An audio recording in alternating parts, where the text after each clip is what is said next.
ஒரு சபையில வரவங்க திருப்பி அப்போஸ்தலர், தீர்க்கதரிசிகள், போதகர்கள், மேய்ப்பர்கள் எல்லாம் உருவாக மாட்டாங்களா? சபைகள்ல இருந்து எழும்புவாங்க. உங்களை மாதிரி சபைகளை ஸ்தாபிக்கக்கூடிய ஆட்கள் எழும்புவாங்க. அவர்களை எழுப்பி விடுங்க.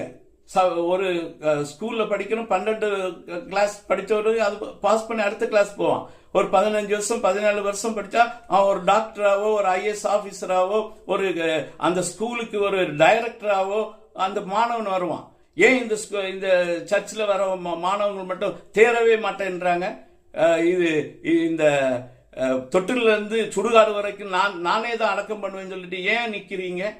அப்படி ஏன் அவங்க அந்த ஸ்டூடெண்ட்ஸ் எல்லாம் ஃபெயில் ஆகி வைக்கிறீங்களா? அவங்கள தேவனுடைய பிள்ளைகள் என்று சொல்லி எண்ணத்தோடு அவர்களை தேவனுக்காக உருவாக்குங்கள். யோவான் 2ஆம் அதிகாரத்தில் ஆண்டவர் சொல்கிறார், தன்னுடைய சரீரத்தை ஆலயம் என்று சொல்கிறார்.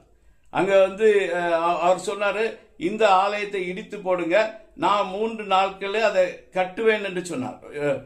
யோவான் 2ஆம் அதிகாரம் 19ஆம் வசனத்துல நம்ம பார்க்கலாம். அதை இயேசு அவர்களுக்கு பிரதித்திரமாக, இந்த ஆலயத்தை இடித்து போடுங்கள், 3 நாளைக்குள்ளே இதை எழுப்புவேன் என்றார். அப்பொழுது யூதர்கள், இந்த ஆலயத்தை கட்ட 45 வருஷம் சென்றதே, நீர் இதை 3 நாளைக்குள்ளே எழுப்புகிறோ என்றார்கள். அவரோ தம்முடைய சரீரமாகிய ஆலயத்தை குறித்து பேசினார். இப்படி சொல்லப்பட்டதை அவர் மரித்தோரிலிருந்து எழுந்த பின்பு அவருடைய சீசர்கள் நினைவு கூர்ந்து வேத வாக்கியத்தையும் இயேசு சொன்ன வசனத்தையும் விசுவாசித்தார்கள். பாருங்க, இயேசு உயிரோடு எழுந்த பின்னாடி தான் அதை அவங்க விசுவாசித்தாங்க.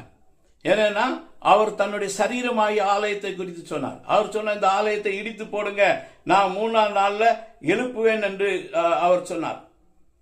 அவர் சரீரமாகிய ஆலயத்தை குறித்து பேசினார்.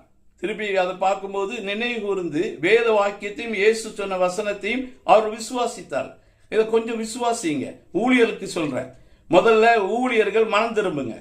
நீங்க கட்டிடம் கட்டி ஆலயம் என்று சொல்லி பிரதிஷ்டை பண்ணாதுங்க. அது கட்டிடம், அது ஜெப வீடு. ஆண்டவர் ஏசாயா 56:7 சொல்றாரு, என்னுடைய வீடு சகல ஜனங்களுக்கு ஜெப வீடு எனப்படும்.